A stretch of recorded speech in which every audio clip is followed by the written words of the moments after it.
여유로운 노후 구독자 여러분, 안녕하세요. 여러분, 혹시 믿으시겠어요? 인생에서 가장 행복해야 할 결혼식 첫날 밤, 저는 사랑하는 남편과 시어머니가 파놓은 끔찍하고 잔인한 함정에 빠지고 말았습니다. 그들은 저를 신혼방에 밀어넣고 문을 잠가버렸습니다. 방 안에는 제 남편이 아닌 그의 정신 나간 형이라는 사람이 있었습니다. 그들은 저를 아내이자 자신들이 버리고 싶었던 짐 덩어리를 돌볼 무급하녀로 만들려 했던 겁니다. 이것은 단순한 사랑의 배신 이야기가 아닙니다. 한 사람의 재산을 빼앗고 인생을 송두리째 파괴하기 위해 치밀하게 계획된 거대한 음모의 서막이었습니다. 하지만 그들은 몰랐을 겁니다. 극심한 공포 속에서 제가 보인 작은 반항이 새로운 연극의 시작을 알렸다는 것을. 가장 연약한 어린 양이 거짓된 왕국 전체를 무너뜨릴 열쇠를 쥐게 될 줄은 꿈에도 몰랐겠죠. 제 이름은 서유나입니다. 저와 박민준 씨의 결혼식은 기쁨과 약간의 서두름 속에서 치러졌습니다. 곧 시어머니가 될 김미숙 여사님은 유난히 결혼을 서두르셨죠.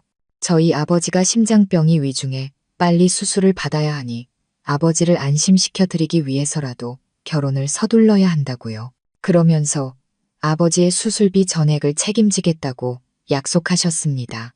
그분의 통큰 아량과 깊은 배려에 저는 감동의 눈물을 흘렸습니다.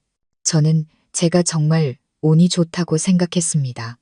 능력 있고 저를 사랑해주는 남편뿐만 아니라 이렇게 인자한 시어머니까지 얻게 되었으니까요. 엄마 없이 자란 제게 드디어 행복이 찾아왔다고 저는 순진하게 믿었습니다. 결혼식이 끝나고 하객들이 모두 돌아간 뒤 민준 씨가 제 손을 잡았습니다. 그의 눈빛은 여전히 다정했지만 오늘은 어딘가 모르게 이상했습니다. 알 수 없는 회피감이 느껴졌죠. 유나 씨, 많이 피곤하죠? 방에 가서 좀 쉬어요. 내가 데려다 줄게요. 시어머니께서도 다가와 말씀하셨습니다. 입가에는 여전히 온화한 미소를 띠고 계셨지만 어째서인지 등골이 서늘해지는 냉기가 느껴졌습니다. 그래, 아가. 너희 둘을 위해 아주 근사한 신혼방을 준비해뒀단다. 어서 올라가 쉬렴. 내일 아침부터 할 일이 많잖니. 저는 아무런 의심 없이 행복한 마음으로 그를 따라 나섰습니다. 그는 저를 호화로운 저택 2층으로 안내했습니다. 하지만 화려하게 장식된 정면의 큰 방이 아닌 복도 맨 끝, 평소에는 잘 쓰지 않는 것처럼 보이는 구석진 방으로 저를 이끌었습니다. 우리 방이 여기예요? 제가 놀라서 묻자 그는 어색하게 웃으며 말했습니다. 아, 응. 어머님이 유나 씨를 위해 깜짝 선물을 준비하셨어.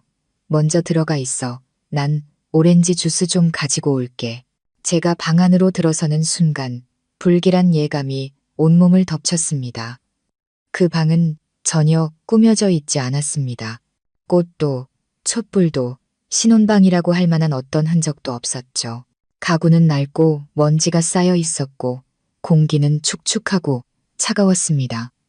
그리고 제 심장이 멎는 것 같았습니다. 방구석 낡은 침대 위에 한 남자가 앉아 있었습니다. 민준 씨보다 나이가 몇 살 많아 보이는 낡은 잠옷차림의 머리는 헝클어지고 눈빛은 텅 비어있는 남자였습니다. 그는 헝겊 인형을 들고 의미를 알 수 없는 말을 중얼거리고 있었습니다. 저는 그 사람이 누군지 알았습니다. 민준 씨가 말해준 적이 있었죠. 어릴 때부터 정신질환을 앓고 있는 그의 형, 박시우. 저는 경악하며 뒤를 돌아섰습니다. 민준 씨, 이게 어떻게 된 거예요? 왜 시우, 아주버님이 여기에? 하지만 너무 늦었습니다. 쾅. 제 눈앞에서 방문이 세차게 닫혔고 밖에서 철컥 하고 자물쇠가 잠기는 소리가 들렸습니다. 그들이 저를 가둬버린 겁니다. 민준 씨, 어머님, 지금 뭐 하시는 거예요? 문 여세요. 문 열어달란 말이에요. 저는 문으로 달려가 미친 듯이 두드리며 극도의 공포와 혼란 속에서 소리쳤습니다. 돌아온 것은 조금의 온기도 없는 잔인하고 차가운 민준 씨의 목소리였습니다. 유나 씨, 미안해요. 하지만 이게 당신의 진짜 운명이에요. 나랑 어머니를 대신해서 우리 형, 잘 좀 부탁해요. 이제부터 당신의 진짜 남편은 우리 형이니까. 미쳤어요? 박민준 씨. 저는 제 귀를 의심하며 절규했습니다. 하, 우리 아들 말이 맞다. 세아가. 김 여사의 날카로운 웃음소리가 가면을 벗어던진 채 울려 퍼졌습니다. 얌전히 내 분수를 받아들여. 너같이 가난한 고아야터가 우리 집에 발을 들인 것만으로도 평생의 복인 줄 알아야지. 정신 나간 놈이긴 해도 이 집안의 장남 마누라가 되는 건데 그게 어디냐. 얌전히 내 남편이나 잘 돌봐. 그럼 돈 걱정은 안 하게 해줄 테니.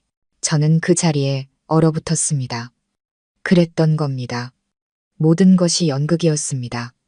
민준 씨의 사랑도 김 여사의 친절도 전부 거짓이었습니다. 그들은 저를 며느리로 들인 게 아니었습니다. 병든 형을 대신 떠맡을 하녀 공짜 간병인으로 저를 사온 것이었습니다. 역겨움에 온몸이 떨렸고 제 세상이 무너져 내리는 것 같았습니다. 그때 등 뒤에서 부스럭거리는 소리가 들렸습니다. 박시우가 자리에서 일어나 저를 향해 다가오고 있었습니다. 여전히 텅 빈 눈, 영혼 없는 미소를 지은 채로 아내, 그가 중얼거렸습니다. 저는 극도의 공포에 휩싸여 뒷걸음질치다 차가운 문에 등이 부딪혔습니다. 오지 마세요. 저리 가요. 제가 소리쳤지만 그는 계속 다가왔습니다. 절망의 순간 옆에 있는 낡은 탁자 위에 놓인 도자기, 화병이 눈에 들어왔습니다.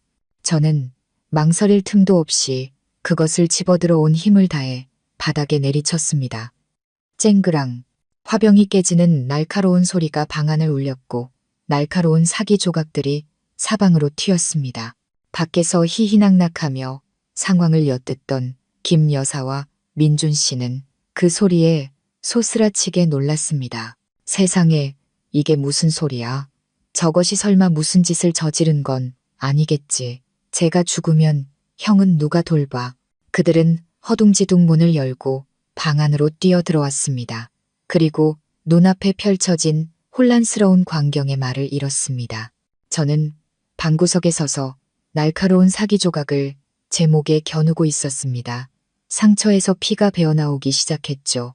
바닥에는 깨진 조각들이 널려 있었고 박시우는 그 광경에 겁을 먹고 침대 구석으로 물러나 웅크린 채 아무 말도 못하고 있었습니다. 문 열어요.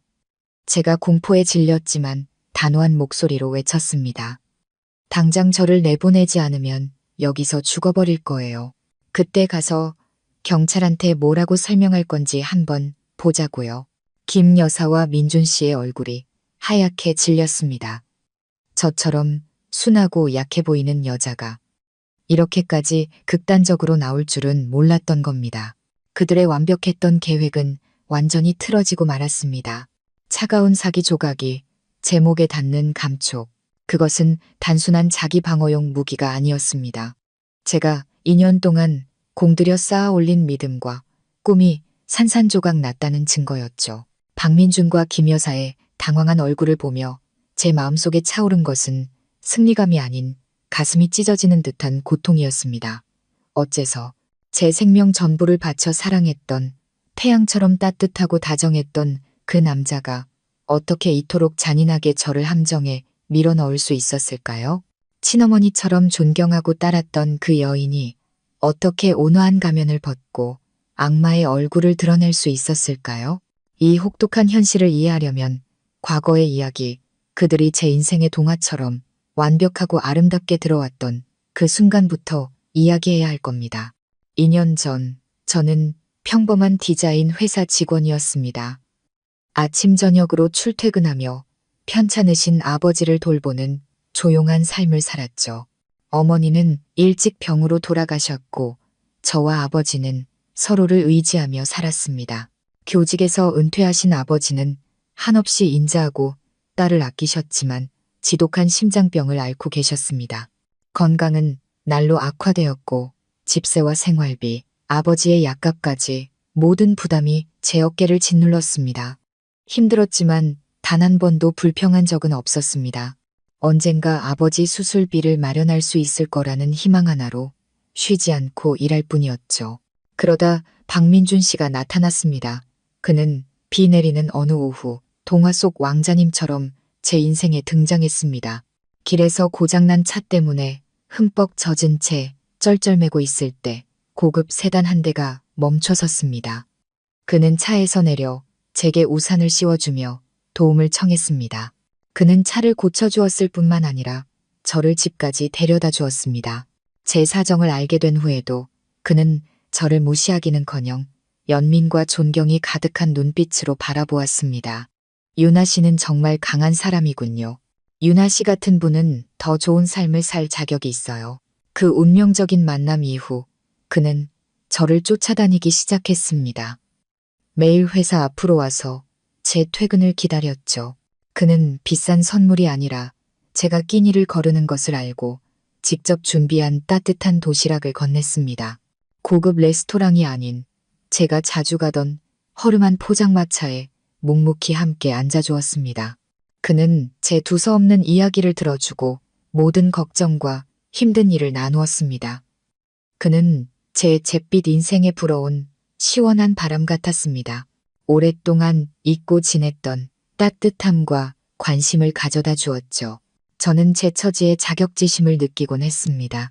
저는 민준 씨와 어울리지 않아요.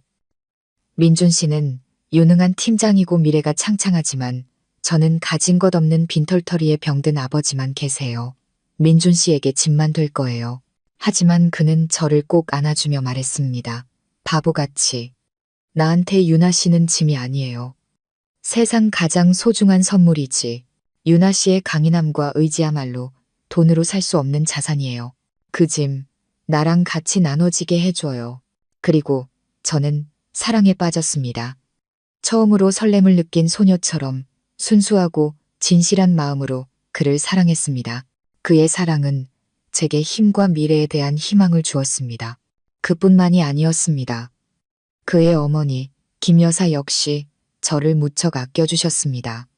처음 인사드리러 갔을 때 그녀는 제 가정 환경을 묻거나 무시하지 않았습니다. 오히려 제 손을 잡고 따뜻한 목소리로 말씀하셨죠. 아가, 참 예쁘고 착하게 생겼구나. 우리 민준이가 너 같은 아가씨를 만난 건 정말 복이야. 여기를 내 집처럼 편하게 생각하렴. 그녀는 자주 전화해 아버지의 안부를 물었고 주말이면 직접 만든 보양식을 민준 씨와 함께 싸들고 저희 집으로 찾아왔습니다. 아버지와는 마치 오랜 친구처럼 몇 시간이고 이야기를 나누셨죠. 그녀는 자신의 가족 이야기, 먼저 세상을 떠난 남편, 그리고 민준 씨와 불행한 큰아들 박시우에 대한 이야기를 했습니다. 우리 시우, 참 불쌍한 아이란다. 그녀는 눈물을 글썽이며 말했습니다. 어릴 땐 참 똑똑하고 영리했는데 갑자기 심한 고열에 시달리다. 경기를 일으키더니 그 후로 머리가 이상해졌어. 내 평생 소원은 우리 두 아들 편안하게 잘 사는 모습을 보는 거란다. 그녀의 이야기를 들으며 저는 그녀를 진심으로 동정했습니다. 이렇게 힘든 삶을 살아온 분이니 분명 마음이 넓고 인자한 분일 거라고 생각했습니다. 저는 그녀를 친어머니처럼 믿고 존경했습니다. 좋은 남편뿐만 아니라 멋진 시어머니까지 얻게 된 제가 세상에서 가장 운 좋은 여자라고 생각했습니다.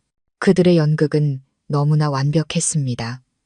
민준 씨의 사랑, 김 여사의 친절, 모든 것은 오직 하나의 목표, 저의 순수함과 믿음을 겨냥한 치밀한 연출이었습니다. 그들은 제 얼어붙은 마음을 따뜻함으로 녹인 뒤 제가 완전히 그들에게 의지하게 되었을 때 미리 파놓은 함정으로 저를 밀어 넣을 계획이었던 겁니다. 저의 동화 같은 꿈은 약 1년 동안 계속되었습니다. 민준 씨와 그의 어머니의 사랑 속에서 행복하게 지냈죠. 우리는 결혼을 계획하기 시작했습니다. 그는 촛불과 장미꽃이 가득한 낭만적인 저녁에 제게 청혼했습니다. 제가 겪은 모든 서름을 보상해 줄 만큼 성대한 결혼식을 열어주겠다고 약속했습니다. 저는 감격에 겨워 울었습니다. 마침내 모든 풍파를 지나 제 인생이 평온한 항구에 닿았다고 생각했습니다. 하지만 저는 몰랐습니다. 그것이 더 큰 폭풍우를 앞둔 거짓된 평온이었다는 것을. 그 폭풍우는 아버지로부터 시작되었습니다. 아버지의 심장병이 급격히 악화되었고 가슴 통증이 점점 잦아졌습니다. 의사는 아버지의 심장이 너무 약해져 약물로는 더 이상 버틸 수 없다고 했습니다. 아버지를 살릴 유일한 방법은 심장 판막 교체 수술뿐이었고 그 수술비와 치료비를 합치면 거의 1억 원에 달하는 거금이 필요했습니다. 1억 원. 그 숫자는 제게 청천벽력과도 같았습니다. 행복의 천국에서 절망의 지옥으로 곤두박질치는 기분이었죠. 그 돈을 제가 어디서 구하겠습니까? 제 월급으로는 생활비와 아버지 약값을 감당하기도 벅찼습니다. 평생을 벌어도 모으지 못할 돈이었습니다. 저는 완전히 무너져 며칠 동안 방에 틀어박혀 울기만 했습니다. 이 소식을 들은 민준 씨와 김 여사가 한달음에 달려와 저를 위로했습니다. 민준 씨는 저를 안아주며 다정한 목소리로 말했습니다. 울지 마요, 유나 씨. 내가 있잖아요. 아버님 일은 곧 내일이에요. 아버님을 저렇게 내버려 두지 않을 거예요. 김 여사 역시 제 손을 잡으며 말했습니다. 그래, 아가. 걱정 마라. 돈은 문제가 안 돼. 나와 민준이가 어떻게든 해결할 테니. 아버님은 좋은 분이시니 틀림없이 괜찮아지실 게다. 그 말을 듣는 순간 물에 빠진 사람이 지푸라기라도 잡는 심정이었습니다. 저는 그들을 믿었습니다. 제 인생의 구원자라고 생각했습니다. 다음 날 그들은 정말로 행동에 나섰습니다. 김 여사는 인맥을 동원해 아버지를 시내 최고의 대학병원으로 옮겼습니다. 아버지를 위해 간호사가 24시간 상주하는 VIP 병실을 마련해 주었고 국내 최고의 심장 전문의들을 초빙해 협진을 받게 했습니다. 그 모든 것이 엄청나게 비싸다는 것을 저는 알고 있었습니다. 너무나 죄송해서 그렇게 큰 도움을 받을 수 없다고 말씀드렸지만 그녀는 그저 웃으며 손사래를 쳤습니다. 이제 곧 한 가족이 될 텐데 뭘 그런 걸 따지니? 아가, 너는 아버님 간호에만 신경 쓰렴. 비용은 내가 다 알아서 할 테니. 아버지의 모든 것을 안정시킨 후 그녀는 저를 따로 불러 이야기했습니다. 여전히 온화한 미소를 띠고 있었지만 그녀의 눈빛에서 전에는 미처 알아차리지 못했던 차가운 계산이 스쳐 지나갔습니다. 유나 아가, 의사 말이 내 아버지 상태가 위중해서 하루빨리 수술을 해야 한단다. 모든 준비는 끝났어. 그런데 나도 한 가지 소원이 있는데 들어줄 수 있겠니? 네, 어머님, 말씀만 하세요. 제가 할 수 있는 일이라면 뭐든지 하겠습니다. 별건 아니고. 나도 이제 나이가 들지 않았니? 내 가장 큰 소원은 우리 민준이가 장가가서 어진 아내의 보살핌을 받으며 안정적으로 사는 모습을 보는 거란다. 너희 둘 사랑한 지도 꽤 됐으니 이제 백년가약을 맺을 때도 되지 않았니? 이 기회에 결혼식을 올리는 게 어떨까? 내 아버지가 수술대에 오르시기 전에 마음을 놓으실 수 있도록 그리고 내 소원도 이룰 수 있도록 말이다. 그녀의 제안은 당시 저에게 너무나 합리적으로 들렸습니다. 편찮으신 아버지께서 딸의 행복한 모습을 보시면 병과 싸울 힘을 더 얻으실 테니까요. 그리고 저를 이토록 도와주신 그녀의 소원을 들어드리는 것은 당연한 도리라고 생각했습니다. 저는 망설임 없이 고개를 끄덕였습니다. 정말 잘 생각했다. 김 여사는 기쁨을 감추지 못했습니다. 그럼 빨리 진행하자꾸나. 이번 주말로 날을 잡자. 예식장 예약부터 웨딩 촬영까지 모든 건 나와 민준이가 알아서 할 테니 너는 세상에서 가장 예쁜 신부가 될 준비만 하렴. 그렇게 제 결혼식은 일주일 만에 번갯불에 콩 볶듯 치러졌습니다. 모든 것이 너무 빨리 진행되어 저는 아무 생각도 할 수 없었습니다. 그저 행복과 감사, 그리고 밝은 미래에 대한 믿음에 흠뻑 취해 있었습니다. 사랑하는 남편, 마음 따뜻한 시어머니, 그리고 곧 건강을 되찾으실 아버지까지 저는 모든 것을 가졌다고 순진하게 믿었습니다. 저는 전혀 깨닫지 못했습니다. 제 가장 큰 약점인 아버지가 그들의 손에 잡혀 있다는 것을. 그리고 이 결혼식은 제 사랑 이야기의 해피엔딩이 아니라는 것을. 그것은 거래였습니다. 제가 상품이고 그 대가는 제 남은 인생 전부인 끔찍한 매매 계약이었습니다. 그들은 며느리를 맞이한 것이 아니었습니다. 박민준의 정신 나간 형을 평생 돌봐줄 무급 하녀를 고용한 것이었습니다. 그리고 저는 그 함정 속으로 제 발로 걸어 들어갔습니다. 여러분, 제가 지옥이라고 생각했던 그 신혼방에서 제 손에 들린 사기 조각은 자기 방어용 무기이자 막다른 길에 몰린 인간의 마지막 저항의 상징이었습니다. 저는 날카로운 조각을 목에 겨눈 채 김 여사 모자를 똑바로 쳐다보았습니다. 제 눈에는 더 이상 연약함 대신 모든 것을 잃은 자의 결연함만이 남아 있었습니다. 목의 작은 상처에서 흘러내린 피가 새하얀 웨딩드레스 위로 붉은 줄기를 그렸습니다. 그 모습과 제 자살 협박은 그들을 공포에 질리게 하기에 충분했습니다. 그들의 계획은 순하고 만만한 고아를 데려와 공짜 하녀로 부리는 것이었으니까요. 제가 죽으면 안 됐습니다. 제가 살아있어야 박시우라는 짐을 대신 짊어질 테니까요. 만약 제가 죽는다면 그들의 계획은 물거품이 될 뿐만 아니라 신혼 첫날 밤에 일어난 의문의 죽음에 대해 경찰 조사를 받아야 할 판이었습니다. 진정하렴, 아가, 진정해. 김 여사가 먼저 정신을 차렸습니다. 그녀는 양손을 들어 보이며 저를 말렸습니다. 오랫동안 써왔던 온화하고 자애로운 가면은 온데간데 없었고 긴장과 차가운 계산이 가득한 눈빛만이 남아 있었습니다. 무슨 일이든 천천히 이야기로 풀자. 그런 어리석은 짓은 하지 마. 위험하잖니.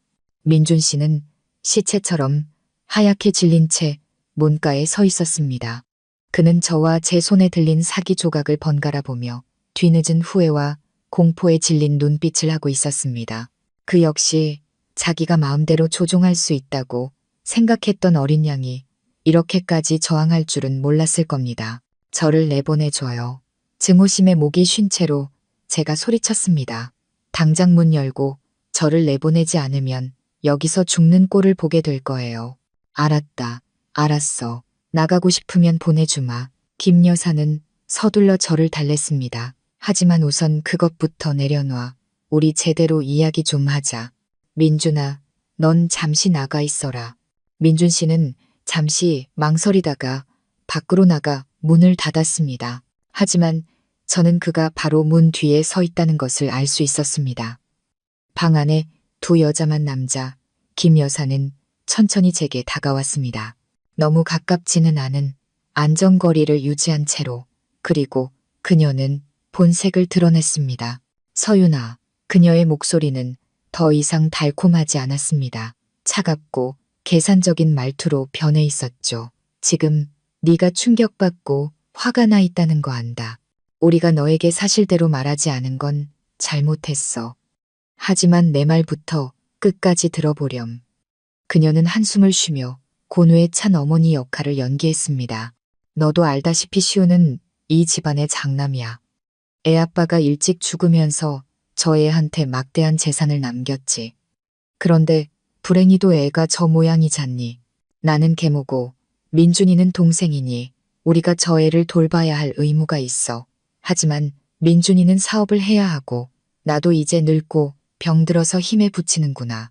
우리를 대신해서 시우를 돌봐줄 착하고 마음씨 고운 여자가 정말로 필요했어. 그리고 그 역할에 너보다 더 적합한 사람은 없었지. 저는 비웃었습니다. 쓰라린 웃음이었죠. 돌봐줄 사람이 필요한 거였나요? 아니면 짐을 떠넘길 공짜 아녀가 필요했던 건가요? 당신들은 날 바보로 만들고 내 사랑을 기만하고 짓밟았어요. 그런데 이제 와서 이 운명을 받아들이라고요? 절대 그렇게 못해요. 차라리 죽는 게 낫겠어요. 죽어? 그 말을 듣자 김 여사의 입가에 음흉한 미소가 번졌습니다. 죽으면 다 끝날 것 같니? 서윤아, 너는 죽을 수 있겠지. 하지만 내 아버지는 어떡하고? 누군가 제 심장을 꽉 움켜쥐는 것 같았습니다. 아버지. 그녀가 제 아버지를 언급하고 있었습니다. 내 아버지, 서정훈 씨. 지금 최고의 대학병원 VIP 병실에 누워 계시지. 그녀는 한 글자 한 글자 힘주어 말했습니다. 다음 주 월요일에 국내 최고 권위자한테 심장 판막 수술받기로 예정되어 있고 수술비 1억 원도 내가 이미 병원에 선납해뒀고. 맞지? 그녀의 질문 하나하나가 제 치명적인 약점을 파고드는 바늘 같았습니다. 저는 왜 그녀가 이 이야기를 꺼내는지 몰라 얼어붙었습니다. 너 그거 아니? 그녀는 한 걸음 더 다가와 독사처럼 속삭였습니다. 내 전화 한 통이면 우리 집안 사정이 어려워져서 더 이상 병원비를 낼 수 없다고 말하기만 하면 내 아버지 수술은 당장 취소될 거야. 최고의 교수님도 VIP 병실도 다 사라지겠지. 내 아버지는 다시 그 허름한 동네 병원으로 돌아가서 고통 속에서 죽을 날만 기다리게 될 거야. 딸아, 너 정말 그걸 원하니? 하늘이 무너지는 것 같았습니다. 그것은 제안이 아니었습니다. 협박이었습니다. 달콤하지만 지독하게 잔인한 협박. 그녀는 제 약점을 완벽하게 틀어주고 있었습니다. 제가 가장 사랑하는 아버지의 목숨을 담보로 저를 굴복시키려 하고 있었습니다. 저는 그 자리에 서서 손에 든 사기 조각이 천근만근처럼 무겁게 느껴졌습니다. 제 목숨은 끊을 수 있어도 아버지의 생사를 외면할 수는 없었습니다. 그녀가 쳐놓은 덫은 너무나 완벽했습니다. 처음부터 그 모든 호의와 도움은 이 계획의 일부였던 겁니다. 자, 이제 선택하렴. 김 여사가 승리감에 찬 목소리로 말했습니다.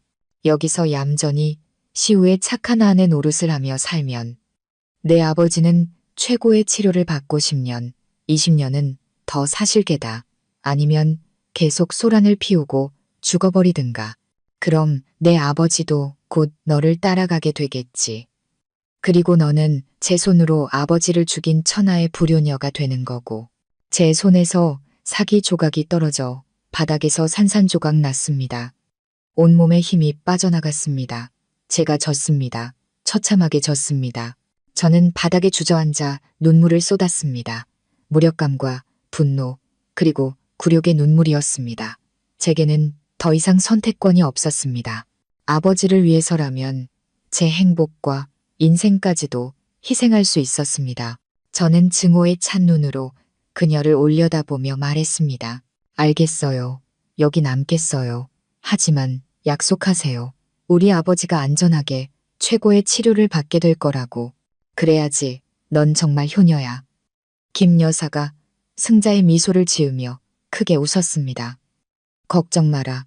내가 얌전히만 굴면 내 아버지는 무엇 하나 부족한 것 없이 지내게 될 테니. 자, 이제 푹 쉬렴. 내 사랑하는 며느라. 그 말을 남기고 그녀는 방을 나갔습니다. 다시 한번 문이 닫히고 차가운 자물쇠 소리가 울려 퍼졌습니다. 저는 어두운 방 안에 정신 나간 남편과 단둘이 남겨졌습니다. 제 신혼 첫날 밤은 그렇게 아버지의 목숨을 담보로 한 잔인한 노예 계약으로 끝이 났습니다. 그날 밤 이후 제 삶은 감옥과 다를 바 없었습니다. 저는 복도 끝 뒷방에 갇혔습니다. 매일 가사도우미가 음식과 생필품을 문 밖에 두고 갔습니다. 외출도 전화 통화도 허락되지 않았습니다. 제가 도망치거나 어리석은 짓을 할까봐 두려워했기 때문이죠. 이 방은 저의 감옥이었고 아이러니하게도 저의 간수는 정신 나간 남편 박시우였습니다. 처음 며칠은 극도의 공포와 경계 속에서 살았습니다. 잠도 잘 수 없었습니다. 밤새도록 방구석에 웅크리고 앉아 눈을 뜨고 있었고 주머니 속에는 항상 깨진 사기 조각을 숨겨두었습니다. 저는 그가 두려웠습니다. 정신병을 앓는 사람의 예측할 수 없는 행동과 멍한 표정이 무서웠습니다. 제가 한눈 파는 사이에 그가 저를 해칠까봐 두려웠습니다. 하지만 박시우는 변함이 없었습니다. 그는 마치 제가 없는 사람인 것처럼 행동하며 자신만의 세계에 빠져 살았습니다. 하루 종일 한자리에 앉아 헝겊 인형과 놀거나 의미 없는 말을 중얼거리며 방안을 서성일 뿐이었습니다. 그는 제게 다가오지도 과격한 행동을 하지도 않았습니다. 하지만 가장 큰 공포는 제가 제 의무를 다해야 할 때였습니다. 그를 돌보는 일 말입니다. 식사 때마다 아이처럼 한 숟가락씩 떠먹여줘야 했고 그가 용변을 보면 치워야 했습니다. 가장 끔찍한 것은 매일 밤 그를 씻겨야 한다는 것이었습니다. 처음 그 일을 해야 했을 때 저는 죽고 싶을 만큼 굴욕적이었습니다. 이를 악물고 눈을 감은 채 간신히 일을 마쳤고 눈물은 멈추지 않았습니다. 하지만 그때마다 병상에 누워 계신 아버지를 떠올렸습니다. 아버지의 모습은 제게 인내할 힘을 주었습니다. 시간이 지나면서 처음의 공포심은 점차 옅어졌습니다. 저는 박시우가 생각만큼 무서운 사람이 아니라는 것을 깨달았습니다. 그는 온순했고 심지어 소심하기까지 했습니다. 한 번도 저를 해치거나 선을 넘는 행동을 한 적이 없었죠. 그는 마치 세상 물정 모르는 순수한 영혼을 가진 몸만 큰 아이 같았습니다. 혼자 앉아 인형에게 말을 거는 그를 볼 때면 때로는 연민이 느껴지기도 했습니다. 공포가 사라진 자리에 관찰이 들어섰습니다. 그리고 제가 그를 유심히 보기 시작했을 때 아주 이상한 점들을 발견했습니다. 김 여사가 말한 정신 나간 사람과는 전혀 어울리지 않는 점들이었죠. 첫째는 그의 식습관이었습니다. 제가 떠먹여줘야 했지만 그는 아주 깔끔하게 먹었고 음식을 흘리는 법이 없었습니다. 또한 그는 항상 채소를 먼저 다 먹은 뒤에 밥과 고기를 먹었습니다. 매우 규칙적인 사람의 습관이었죠. 그리고 저를 가장 의심하게 만든 것은 그의 눈빛이었습니다. 대부분의 시간 그의 눈은 초점 없이 허공을 응시하고 있었습니다. 하지만 몇 번 제가 잠들었다고 생각했을 깊은 밤, 저는 실눈을 뜨고 그를 훔쳐보았습니다. 그리고 완전히 다른 눈빛을 마주했습니다. 날카롭고 지적이며 깊은 고뇌에 차 있는 눈빛. 그는 자고 있지 않았습니다. 일어나 창밖을 보고 있었죠. 달빛이 그의 얼굴을 비추었고 그 위로 깊은 고독과 슬픔이 드러났습니다. 그 눈빛은 결코 미친 사람의 눈빛이 아니었습니다. 그것은 완전히 제정신인 무언가 비밀을 감추고 있는 사람의 눈빛이었습니다. 제 머릿속에 말도 안 되는 가설 하나가 떠올랐습니다. 혹시 그는 미치지 않은 게 아닐까? 모든 것이 연극이라면? 하지만 그렇다면 왜? 무엇 때문에 지난 수년간 폐인처럼 살아야만 했을까? 수천 개의 질문이 제 머릿속을 맴돌았고 감옥 같던 제 삶은 흥미진진한 미스터리로 변해갔습니다. 저는 진실을 밝혀내기로 결심했습니다. 더 이상 참고만 있는 희생자가 아니라 이 남자를 둘러싼 비밀의 장막을 걷어내고 제 자신의 탈출구를 찾기 위한 탐정이 되기로 했습니다. 박시우가 미친 척 연기를 하고 있을지도 모른다는 가설이 떠오른 순간부터 이 답답한 방에서의 삶은 더 이상 지루하지 않았습니다.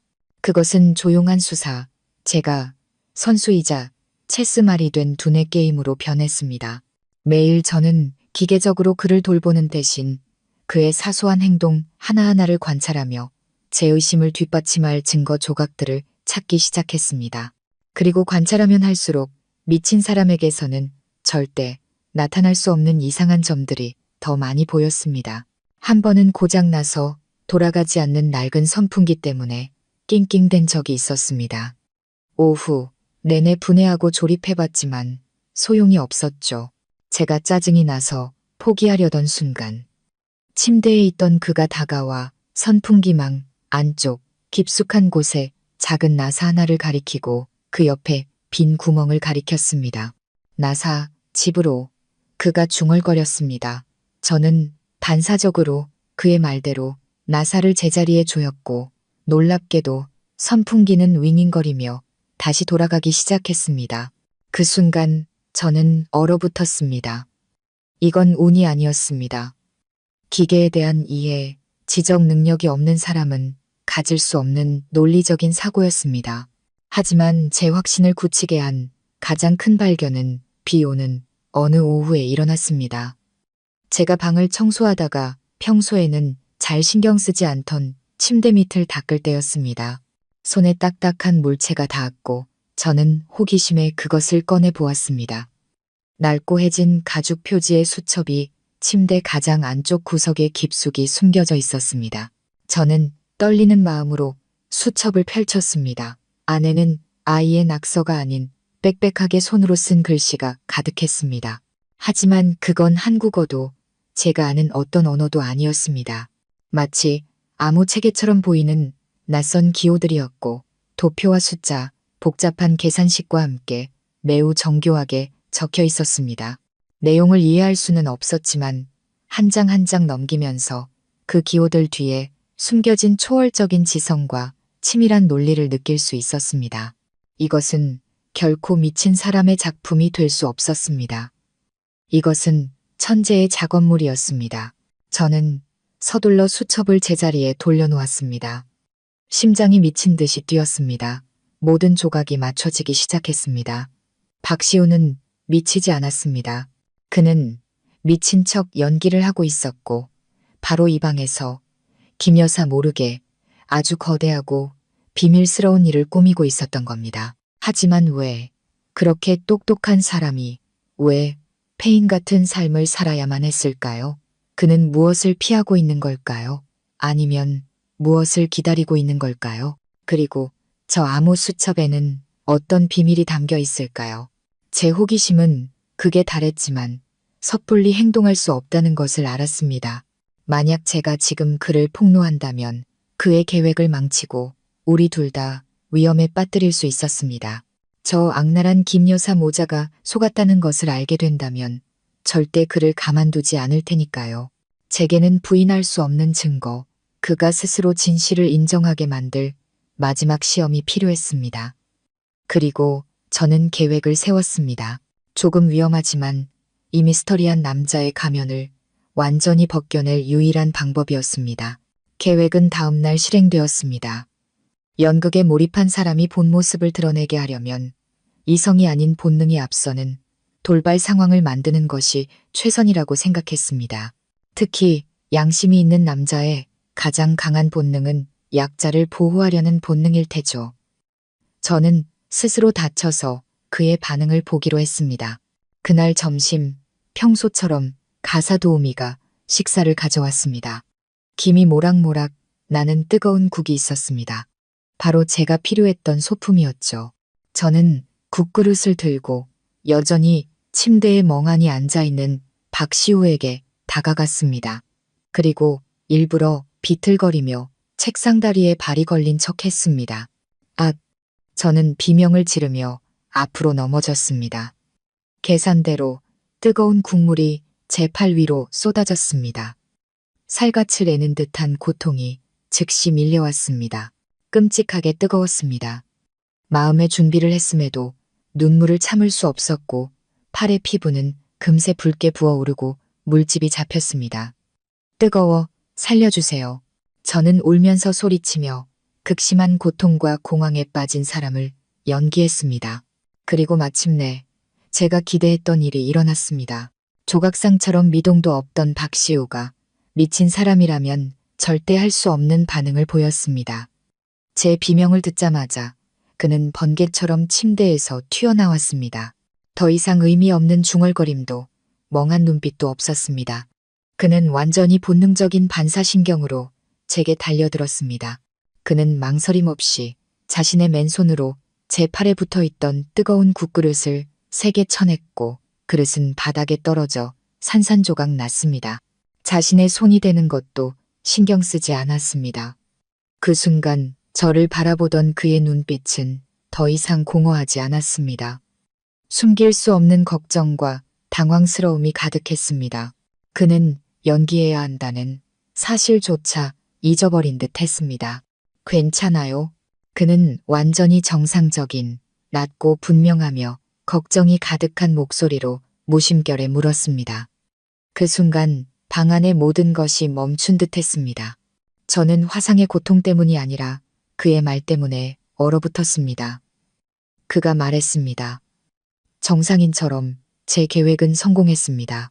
하지만 그 말을 뱉은 직후 박시우 역시 자신이 실수했다는 것을 깨달은 듯 했습니다. 그는 흠칫 멈춰섰고 얼굴의 걱정은 금세 당혹감으로 그리고 경계심으로 바뀌었습니다. 그는 저를 한번, 문 쪽을 한번 쳐다보았습니다. 마치 김 여사 모자가 들을까봐 두려워하는 것 같았죠. 그는 서둘러 뒷걸음질 치며 다시 자신의 침대로 돌아가 미친 척하는 가면을 쓰려 했습니다. 하지만 저는 그에게 그럴 기회를 주지 않았습니다. 이제 그만 연기하세요, 아주버님. 저는 고통에 떨리면서도 아주 단호한 목소리로 말했습니다. 저는 다 알고 있어요. 그는 저에게 등을 돌린 채 멈춰 섰습니다. 아주버님, 안 미치셨잖아요. 제가 자리에서 일어서며 계속 말했습니다. 고장난 선풍기, 그리고 침대 밑에 있는 그 암호 수첩까지 전부 다 알아요. 더는 숨기지 않으셔도 돼요. 암호 수첩 이야기를 듣자 그의 어깨가 미세하게 떨리는 것을 보았습니다. 그는 천천히 돌아섰습니다. 이번에 그는 더 이상 연기하지 않았습니다. 자신의 진짜 모습으로 저를 바라보았습니다. 그의 눈은 더 이상 멍하지 않았습니다. 날카롭고 지적이며 깊은 슬픔을 담고 있었죠. 연기를 하지 않는 그의 얼굴은 매우 잘생겼지만 너무나 많은 것을 견뎌온 사람의 피로와 고뇌가 서려 있었습니다. 언제부터 안 겁니까? 그가 실패를 인정하는 듯한 목소리로 물었습니다. 꽤 오래전부터요. 저는 붉게 부어오른 팔을 가리키며 대답했습니다. 그리고 오늘은 마지막 시험이었을 뿐이에요. 절 실망시키지 않으셨네요.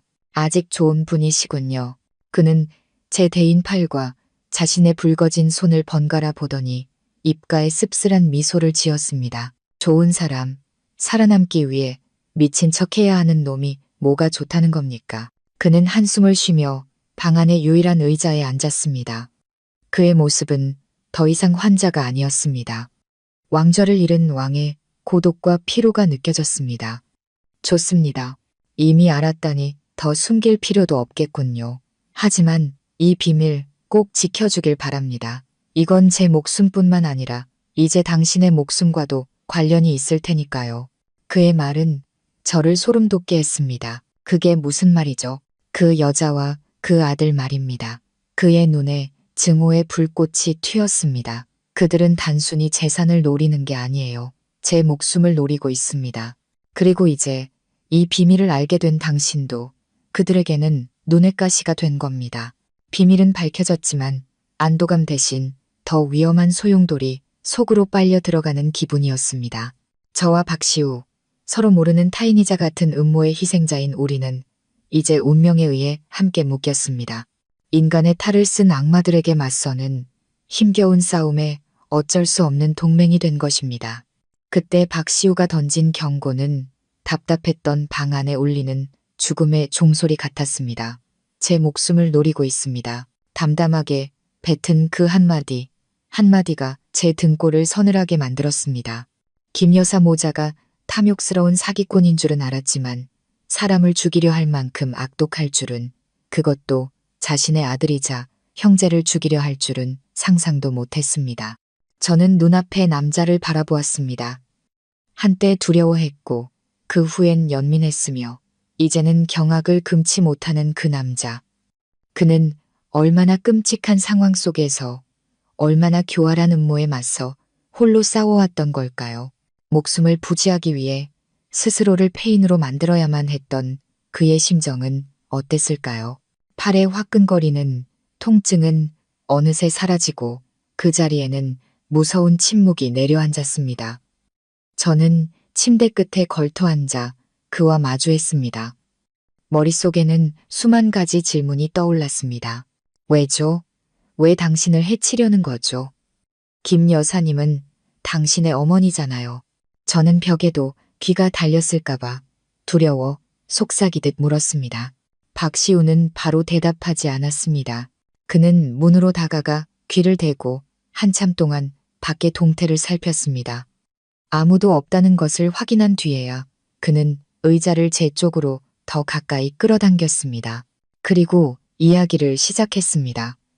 20년 넘게 숨겨져 왔던 한 가문의 비극. 제가 상상했던 것보다 훨씬 더 끔찍하고 잔인한 진실을 말입니다. 난 그 여자의 아들이 아닙니다. 그는 낮고 차분한 목소리로 말했습니다. 더 이상 어리숙한 기색은 찾아볼 수 없었죠. 제 어머니는 아버지의 첫 번째 부인 본처셨습니다. 어머니 성함은 이선아, 명망 있는 가문의 따님이셨고 저희 박씨 가문에 시집 오시면서 막대한 재산을 가져오셨죠. 그리고 김미숙, 그 여자는 저희 집에서 일하던 가정부였습니다. 저는 할 말을 잃었습니다. 계모와 전처 자식. 이미 복잡하고 편견으로 가득한 관계였습니다. 제 아버지, 박진성 회장님은 그는 먼 기억을 더듬듯 허공을 응시했습니다. 맨손으로 성진그룹을 일궈내신 아주 유능한 사업가셨습니다. 어머니를 지극히 사랑하셨죠. 하지만 비극이 닥쳤습니다. 제가 4살 때 어머니께서 교통사고로 돌아가셨습니다. 영원히요. 저와 아버지만 남겨두고 어머니가 돌아가신 후 아버지는 완전히 무너지셨습니다. 그리고 그때 김미숙의 본색이 드러나기 시작했죠. 늘 순하고 착한 척하던 그 가정부는 아버지를 유혹했고 서서히 집안의 권력을 장악했습니다. 그리고 자기 아들인 민준이를 집으로 데려왔죠. 그때부터 저에겐 동생이 생겼습니다. 처음에는 저에게 아주 잘해줬습니다. 슬픔에 잠긴 아버지는 그 여자의 속내를 전혀 눈치채지 못하셨죠. 비극의 절정은 박시우의 목소리에 증오가 서렸습니다. 제가 12살 때였습니다. 아버지가 갑작스러운 병으로 돌아가셨습니다. 당시 사람들은 모두 아버지가 슬픔을 이기지 못해 돌아가셨다고 생각했죠. 하지만 저는 알고 있었습니다. 아버지의 죽음이 자연사가 아니라는 것을. 저는 김미숙이 아버지의 탕약에 몰래 하얀 가루를 넣는 것을 여러 번 봤습니다. 하지만 그땐 아무도 어린아이의 말을 믿어주지 않았습니다. 제가 아버지를 너무 그리워한 나머지 헛것을 본다고 했죠. 그리고 아버지께서 돌아가신 지 불과 6개월 만에 김미숙은 이 집의 안주인이 되었습니다. 저는 숨이 멎는 것 같았습니다. 아주 오래전부터 계획된 음모, 선량함이라는 가면 뒤에 숨겨진 악랄함이었습니다. 그날부터 제 삶은 지옥으로 변했습니다. 그의 주먹이 하얗게 변했습니다. 그 여자는 저를 눈엣 가시로 여겼습니다. 제가 아버지의 유일한 합법적 상속자였기 때문이죠. 아버지의 유언에 따라 제가 25살이 되면 성진그룹 전체와 아버지가 남긴 막대한 재산을 물려받게 되어 있었습니다. 그 사실을 안 그 여자는 저를 육체적으로, 정신적으로 괴롭히기 위해 온갖 수단을 동원했습니다. 저를 굶기고 힘든 일을 시키고 주변 사람들에게 제가 문제아라고 끊임없이 이간질했죠. 하지만 그 여자의 진짜 목적은 더 끔찍했습니다. 저를 진짜 정신병자로 만들어서 제가 법적으로 한정치산자 판정을 받게 하려는 것이었습니다. 그렇게 되면 자기 아들인 박민준이 제 모든 재산을 차지하게 될 테니까요. 그 여자는 제가 15살 때부터 그 음모를 시작했습니다. 양심 없는 의사 몇 명과 짜고 제게 다량의 신경안정제를 먹이기 시작했죠. 신경계를 서서히 파괴하는 약물이었습니다. 저는 점점 이상 증세를 보이기 시작했습니다. 머리가 멍해지고 집중을 할 수 없었죠. 그 여자의 공작에 넘어간 주변 사람들은 제가 정말로 미쳐가고 있다고 믿었습니다. 그리고 저 역시 15살이었던 저는 거의 그 말을 믿을 뻔했습니다. 제가 정말 미쳐가고 있다고 생각했죠. 하지만 어느 순간 그 여자의 모든 음모를 깨달았습니다. 그러나 저항할 수 없었습니다. 만약 제가 그 여자를 폭로했다면 이미 권력을 손에 쥔 그 여자는 저를 살려두지 않았을 겁니다. 영원히 제 입을 막아버렸겠죠. 그래서 저는 결정을 내렸습니다. 제가 살아남을 수 있는 유일한 방법, 바로 미친 척 연기하는 것이었습니다. 그 여자가 저를 더 이상 경계하지 않도록 완벽한 정신병자 역할을 하기로 결심했습니다. 그 여자가 주는 약을 몰래 뱉어내고 제 집에서 그림자처럼 살기 시작했습니다. 학업도 친구도 모든 것을 포기해야 했습니다. 오직 살아남기 위해서요. 지난 10년 동안 저는 제가 만든 연극 속에서 살아왔습니다. 그 여자를 무너뜨리고 제 모든 것을 되찾을 수 있는 기회가 올 때까지 힘을 기르며 기다렸습니다. 저는 그의 이야기를 들으며 할 말을 잃었습니다. 어떤 영화보다 더 기구하고 잔인한 이야기였습니다. 15살 소년이 홀로 그 끔찍한 음모에 맞서 목숨을 지키기 위해 연극을 해야만 했다니. 그는 얼마나 강철 같은 의지와 비범한 지성을 가져야만 했을까요? 모든 진실을 털어놓은 후 박시우의 얼굴에서 피로나 고독감은 사라졌습니다. 그는 침대 밑에서 제가 봤던 그 낡은 수첩을 꺼냈습니다. 더 이상 숨기는 기색 없이 그는 수첩을 펼쳐 제 앞 테이블에 놓았습니다. 지난 10년간 제가 살아남고 제정신을 유지할 수 있게 해준 것이 바로 이겁니다. 저는 낡은 종이 위 여전히 이해할 수 없는 빽빽한 암호들을 들여다보았습니다. 이게 뭐예요? 그는 천재의 미소를 지었습니다. 제가 학창 시절에 직접 만든 암호 체계입니다. 복잡한 알고리즘을 기반으로 해서 해독키 없이는 아무도 풀 수 없죠. 10년 동안 미친 척하며 저는 끊임없이 관찰하고 정보를 수집했습니다. 그 여자의 모든 수상한 행동과 대화를 전부 여기에 기록했죠. 그는 한 페이지를 넘겨 제게 보여주었습니다. 그리고 암호를 평범한 글자로 해독하기 시작했습니다. 이건 그 여자가 회사 자금을 빼돌리기 위해 몰래 개설한 스위스 비밀 계좌 내역입니다. 이건 돈을 받고 제게 허위 진단서를 발급해준 의사들 명단이고요. 그리고 이건 그 여자가 변호사와 함께 아버지의 유언장을 어떻게 합법적으로 바꿀지 모의한 대화 녹취록입니다. 그 여자 서재에 초소형 녹음기를 숨겨뒀었죠. 저는 경악했습니다. 그는 단순히 미친 척 연기를 한 게 아니었습니다. 적의 코앞에서 활동하는 스파이이자 유능한 수사관이었습니다. 이런 증거들이 있으면 당장 그 여자를 고발할 수 있잖아요. 왜 아직 기다리고 있는 거죠? 아직 부족합니다. 그는 고개를 저었습니다. 이 정도로는 그 여자를 사기죄로 감옥에 보낼 수는 있겠죠. 하지만 저는 그 이상을 원합니다. 그 여자가 모든 것을 잃고 나락으로 떨어져 막다른 길에 몰리는 기분을 느끼게 해주고 싶습니다.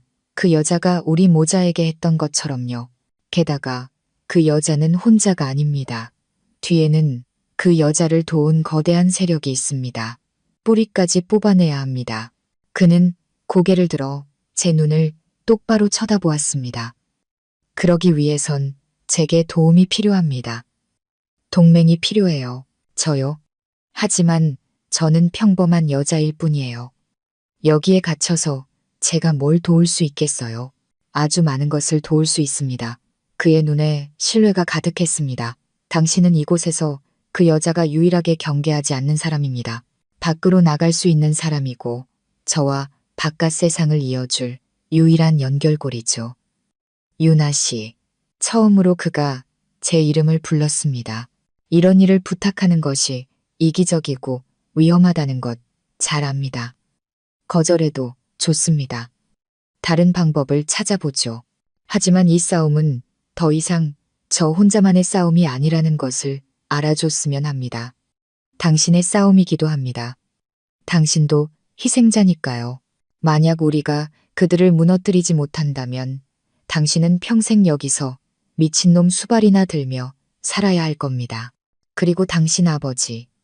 그들이 목적을 달성한 뒤에도 약속을 지킬 거라고 장담할 수 있습니까?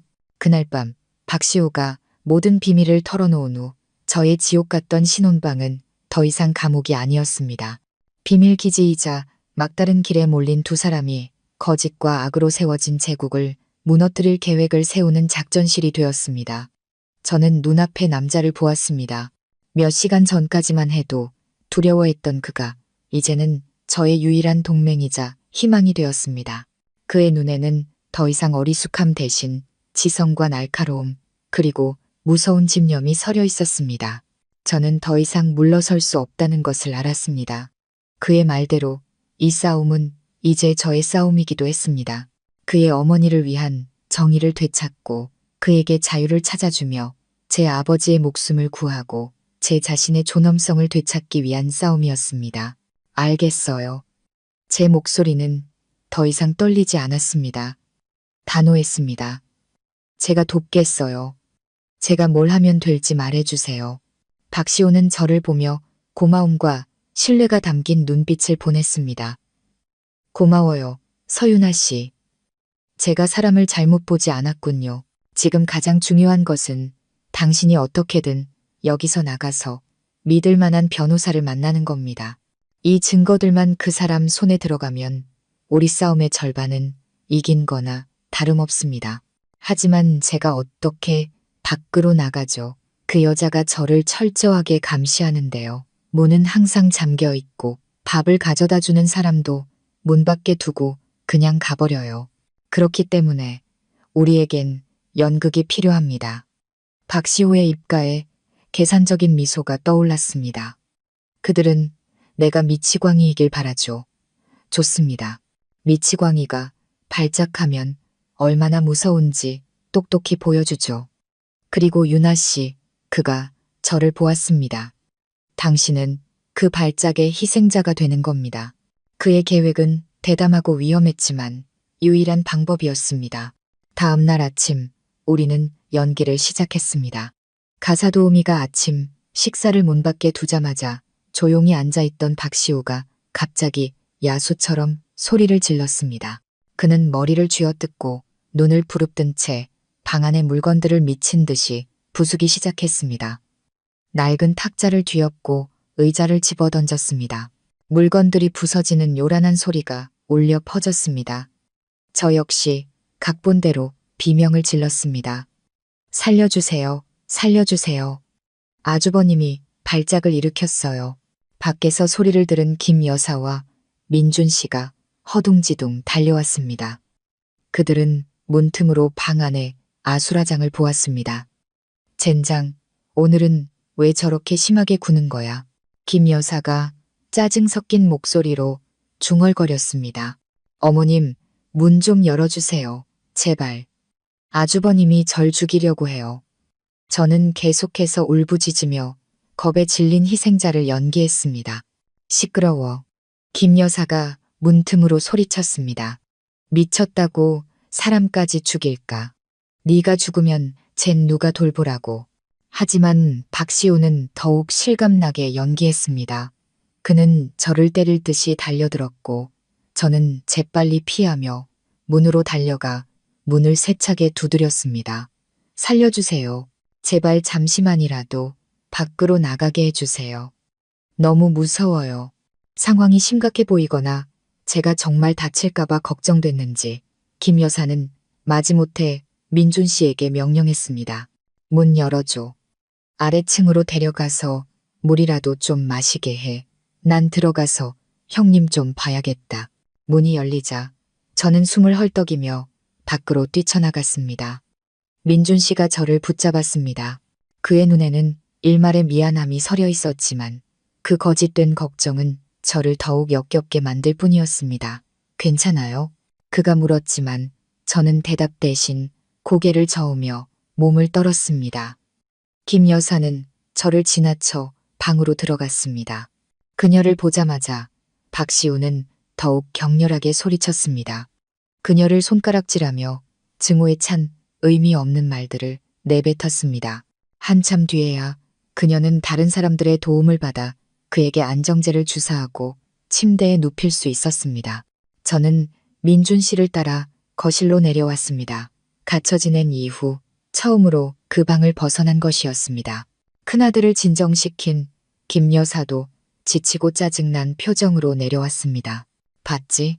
저 왼수 덩어리가 몇 년째 날 이렇게 괴롭히고 있어. 너도 이제 슬슬 익숙해져야 할 게다. 그녀는 일말의 동정심도 없이 말했습니다. 저는 고개를 숙이고 겁먹은 척했습니다. 어머님, 전화 한 통만 써도 될까요? 그냥 친구한테 잘 있다고 걱정 말라고만 하려고요. 절대 다른 말은 안 할게요. 그녀는 저를 의심의 눈초리로 쳐다보았습니다. 하지만 제 불쌍한 몰골이 위협적으로 보이지 않았는지 혹은 겁을 준 뒤에 베푸는 작은 잡이었는지 그녀는 고개를 끄덕였습니다. 알았다. 빨리 끝내. 딴짓할 생각은 꿈도 꾸지 마라. 그녀가 제게 무선 전화기를 건넸습니다. 심장이 터질 것 같았습니다. 저는 전화기를 받아 떨리는 손으로 박시호가 알려준 변호사의 번호가 아닌 제 유일한 친구 민지의 번호를 눌렀습니다. 김 여사도 민지를 만난 적이 있었기 때문이죠. 저는 모든 통화가 도청될 것임을 알고 있었습니다. 여보세요? 민지야, 나 유나야. 저는 최대한 평범한 목소리로 말했습니다. 유나야, 너 며칠 동안 어디 갔었어? 연락도 안 되고. 걱정해 죽는 줄 알았잖아. 수화기 넘어 민지의 목소리는 걱정으로 가득했습니다. 아, 시댁에 일이 좀 있어서. 난 잘 지내. 저는 소파에 앉아 신문을 보는 척하면서 귀를 쫑긋 세우고 있는 김 여사를 곁눈질하며 거짓말을 했습니다. 아, 참, 민지야, 너희 사촌 오빠 중에 김진우 변호사님 기억나? 진우 오빠? 당연히 기억하지. 왜? 내가 시골에 작은 땅을 좀 사려고 하는데 서류 절차가 너무 복잡해서. 혹시 진우 오빠 번호 좀 알려줄 수 있을까? 상담 좀 받게. 저는 최대한 자연스럽게 말했습니다. 이것이 저와 박시우가 미리 짜놓은 암호였습니다. 민지는 영문을 몰랐지만 똑똑한 친구답게 뭔가 이상하다는 것을 즉시 눈치챘습니다. 그럼 잠깐만 문자로 보내줄게. 아니, 아니야. 그냥 지금 불러줘. 나 지금 배터리가 거의 다 돼서 제가 다급하게 말했습니다. 민지는 변호사의 전화번호를 불러주었고 저는 머릿속에 그 번호를 새겼습니다. 고마워, 민지야. 나 이제 끊어야겠다. 나중에 시간 날 때 다시 전화할게. 저는 전화를 끊고 김 여사에게 전화기를 돌려주었습니다. 감사합니다, 어머님. 그녀는 의심 없이 고개만 끄덕였습니다. 그녀는 꿈에도 몰랐을 겁니다. 그 무해해 보이는 전화 한 통으로 제가 바깥 세상에 구조 신호를 보내는데 성공했다는 것을. 우리 동맹에는 이제 법이라는 열쇠를 쥔 새로운 멤버가 합류했고 반격을 위한 준비는 시작되었습니다. 바깥과 연락이 닿은 후 저는 의심을 사지 않기 위해 더욱 완벽하게 연기하며 인내해야 한다는 것을 알았습니다. 이 싸움은 긴 싸움이 될 것이고 적의 방심이야말로 우리의 가장 강력한 무기였습니다. 저는 운명에 순응하는 며느리 역할을 하기 시작했습니다. 더 이상 박시우를 두려워하지 않았고 오히려 지극정성으로 그를 돌봤습니다. 인내심을 갖고 죽을 떠먹여주고 부드럽게 얼굴을 닦고 옷을 갈아입혔습니다. 때로는 그가 전혀 듣지 않을 것을 알면서도 침대 옆에 앉아 동화책을 읽어주기도 했습니다. 이 모든 것은 김 여사 모자에게 보여주기 위한 연기이기도 했지만 너무나 많은 고통을 겪은 이 남자에 대한 진정한 연민의 감정 때문이기도 했습니다. 제 연기는 효과가 있었습니다. 며칠 동안 제가 더 이상 저항하지 않고 박시우를 극진히 돌보는 모습을 본 김 여사와 민준 씨는 서서히 경계심을 풀었습니다. 그들은 제가 아버지의 안전을 위해 미친 남자의 아내라는 운명을 완전히 받아들였다고 믿기 시작했습니다. 그녀는 제가 대문 밖으로 나가는 것만 제외하고는 집 안에서 좀 더 자유롭게 다닐 수 있도록 허락해 주었습니다. 가끔은 아버지의 안부를 묻는 전화를 걸도록 은혜를 베풀기도 했죠. 저는 그 드문 기회를 이용해 김 변호사와 연락을 취했고 그는 밖에서 우리를 돕기로 했습니다. 제가 완전히 자기 손안의 꼭두각시가 되었다고 확신한 김 여사는 다음 계획을 실행하기 시작했습니다. 그녀는 재산명의 이전 작업을 공공연하게 진행했습니다. 이제 명목상의 맏며느리가 있으니 계모인 자신과 동생인 민준 씨가 정신병을 앓는 형을 대신해 재산을 관리하는 것이 아주 합리적이라고 생각하는 듯 했습니다. 그녀는 변호사를 집으로 불렀습니다. 더 이상 몰래 만나는 것이 아닌 거실에서 대놓고 회의를 열었죠. 그녀는 일부러 제가 그 모습을 보게 했습니다.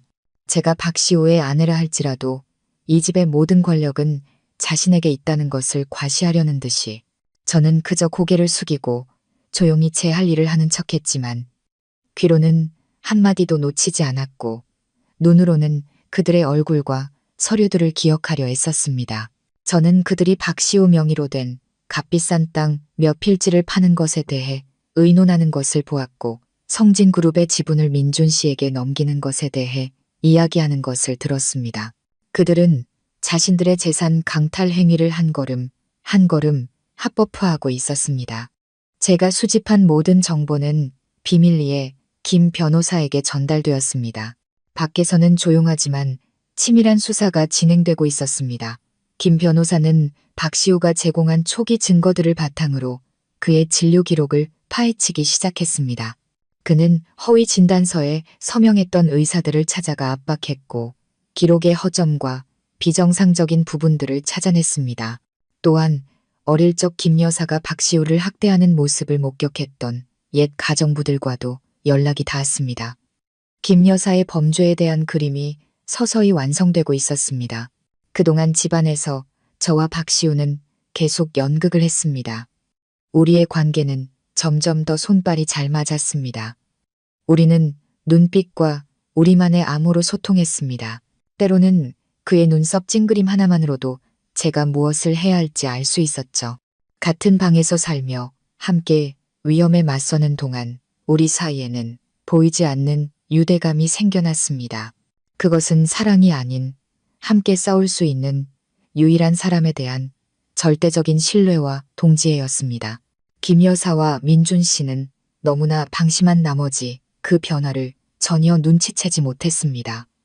그들은 여전히 자신들의 계획에 도취해 모든 것을 손에 쥐었다고 믿고 있었습니다. 그들은 보이지 않는 법에 그물이 펼쳐지고 있으며 자신들이 그 그물 속으로 스스로 뛰어들고 있는 거대한 물고기라는 사실을 몰랐습니다. 우리의 연극 속 연극은 막바지를 향해 달려가고 있었습니다. 그리고 저는 진실이 밝혀지고 그들이 저지른 모든 죄의 대가를 치를 날이 머지않았음을 직감했습니다. 우리가 오랫동안 비밀리에 준비해온 체스 게임은 마침내 첫 번째 결정적인 수를 둘 때가 되었습니다. 감금된 지 약 2달 동안 저는 순종적인 며느리 역할을 완벽하게 해냈을 뿐만 아니라 의도치 않게 스파이가 되어 김 여사 모자의 불법 행위에 대한 수많은 중요 증거들을 수집했습니다. 수상한 사업 통화 내용부터 부도덕한 변호사와의 만남, 그녀가 부주의하게 서재 책상 위에 놓아둔 재산양도 계약서까지 모든 것을 김 변호사가 몰래 사들인 가사도우미를 통해 전달해준 초소형 카메라 폰으로 촬영했습니다. 모든 정보와 증거는 안전하게 밖으로 전달되어 그들의 범죄 기록부를 차곡차곡 채워나갔습니다. 때가 무르익었다고 판단한 박시호는 제게 신호를 보냈습니다. 이제 첫 번째 공격을 개시할 시간이었습니다.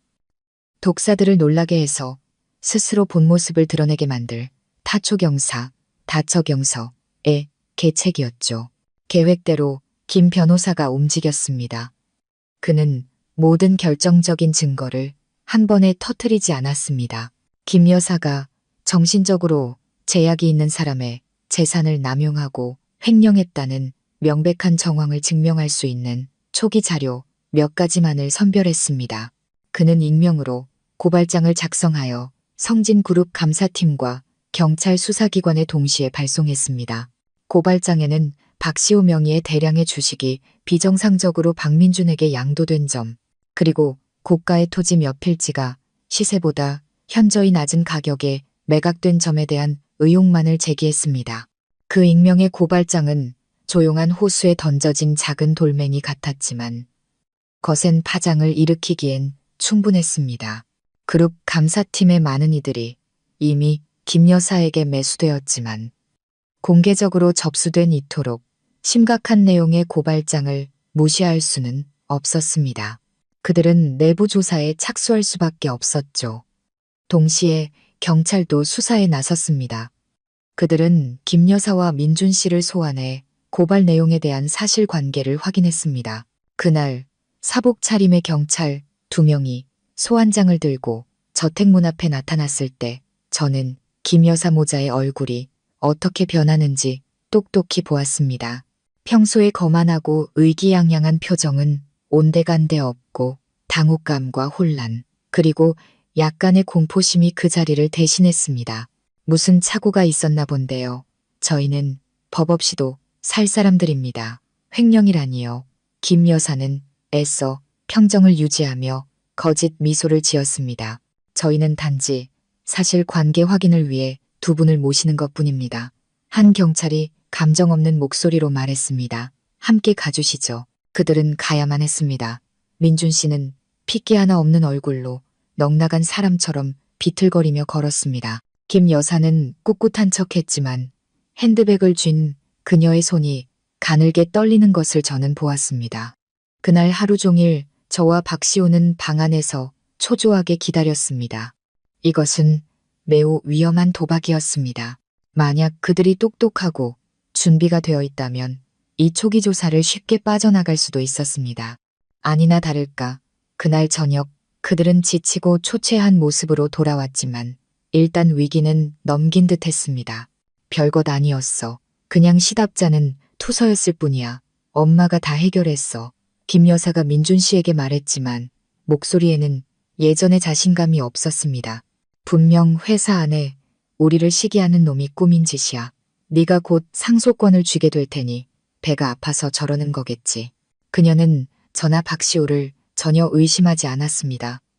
그녀의 눈에 우리는 여전히 순종적인 하녀와 무해한 미치광이일 뿐이었습니다. 오만함이 그녀의 눈을 멀게 한 것이죠. 그녀는 회사 내부의 경쟁자들을 의심하기 시작했고 문제가 있다고 생각되는 직원들을 무더기로 해고하거나 좌천시켰습니다. 이러한 행동은 성진 그룹 내부에 전례 없는 혼란을 야기했고 회사 주가는 하락하기 시작했습니다. 모든 것이 박시우의 예상대로 흘러가고 있었습니다. 우리의 첫 번째 공격은 그들을 쓰러뜨리지는 못했지만 호수를 휘저어 상어들을 공포에 질려 허둥대게 만들고 스스로 진영을 무너뜨리게 하는 데는 성공했습니다. 하지만 우리도 알고 있었습니다. 막다른 길에 몰린 짐승은 그 어느 때보다 위험하고 광포해진다는 것을. 김 여사와 민준 씨는 초기의 혼란에서 벗어난 후 박시우가 살아있는 한 자신들의 범죄가 발각될 위험이 계속 존재한다는 것을 깨달았습니다. 그는 유일한 살아있는 증인이자 그들에게 가장 큰 위협이었습니다. 자신들의 죄를 영원히 묻어버리고 그 막대한 재산을 안심하고 누리기 위해 그들은 마침내 마지막 결정을 내렸습니다. 인간성을 상실한 가장 잔인하고 끔찍한 결정을 말입니다. 경찰 소환 이후 저택의 공기는 극도로 무겁고 긴장감이 감돌았습니다. 김 여사는 더 이상 온화하고 침착한 모습을 유지하지 못했습니다. 그녀는 신경질적으로 변했고 사소한 일에도 화를 냈습니다. 가끔 그녀와 민준 씨가 서재에서 서로를 탓하며 다투는 소리가 들렸습니다. 다 너 때문이야. 일 처리를 허술하게 해서 남한테 꼬투리를 잡히게 만들다니. 어머니는요. 그 재산 탐낸 게 누구고 이 모든 일을 꾸민 게 누군데요. 범죄 공모로 세워진 그들의 성벽에 첫 번째 균열이 생기기 시작했습니다. 그들은 서로를 의심하고 경계했습니다. 그들은 자신들의 모든 분노 섞인 대화가 제가 서재에 몰래 설치한 초소형 녹음기에 고스란히 담기고 있다는 사실을 몰랐습니다. 그들에게 불리한 증거는 날마다 쌓여갔지만 동시에 제 마음속에는 다른 두려움이 자라나고 있었습니다. 압박감에 미쳐버린 그들이 더 끔찍한 짓을 저지를까봐 두려웠고 제 예감은 틀리지 않았습니다. 어느 날 저녁 제가 박시호의 약물론 김 변호사가 몰래 보내준 안정제를 대체한 비타민이었습니다. 을 챙기고 있을 때였습니다. 우연히 김 여사의 서재 앞을 지나가다가 그들의 대화를 엿듣게 되었습니다. 문이 살짝 열려 있었고 목소리를 낮췄음에도 불구하고 김 여사의 목소리는 등골이 오싹할 정도로 차갑고 또렷했습니다. 더 이상 저놈을 살려둬선 안 돼. 민준아, 저놈이 살아있는 한 우린 절대 마음 편히 살 수 없어. 경찰도 조만간 저놈을 찾아와 진술을 들으려 할 거야. 미친놈은 증인이 될 수 없지만 혹시라도 어떤 의사가 저놈이 안 미쳤다는 걸 알아채기라도 하면 모든 게 끝장이야. 하지만 어머니, 그럼 어쩌시려고요? 설마 사람을 죽이기라도 하게요? 미쳤어요. 그건 사형이라고요. 민준 씨의 목소리가 떨렸습니다. 사형. 그녀가 비웃었습니다. 소름 끼치는 웃음이었습니다. 누가 우리가 죽인대. 저놈은 미친놈이야. 불의의 사고로 죽는 거지. 얼마든지 일어날 수 있는 일이잖니? 예를 들어 발작을 일으켜서 계단에서 굴러떨어진다거나 아니면 뭘 고치다가 감전된다거나. 방법은 많아, 아들아. 우리가 조금만 치밀하게 계획하면 아무도 의심하지 못할 거야. 저는 문 밖에 서서 온몸이 얼어붙었습니다. 그들은 살인을 계획하고 있었습니다. 자신의 형을, 아들을 아무렇지 않게 죽일 계획을 세우고 있었습니다. 그들의 악랄함은 인간의 한계를 넘어섰습니다. 그래도 그건 너무 잔인하잖아요. 어머니, 민준 씨는 여전히 망설였습니다. 잔인해? 김 여사가 목소리를 높였습니다. 우리가 모든 걸 잃고 감옥에서 썩는 것과 비교하면 이 정도 잔인함이 대수니? 생각해봐, 민준아. 저놈만 사라지면 모든 게 해결돼. 유언장은 집행될 거고 네가 유일한 상속자가 되는 거야. 더 이상 우리를 방해할 사람은 없어.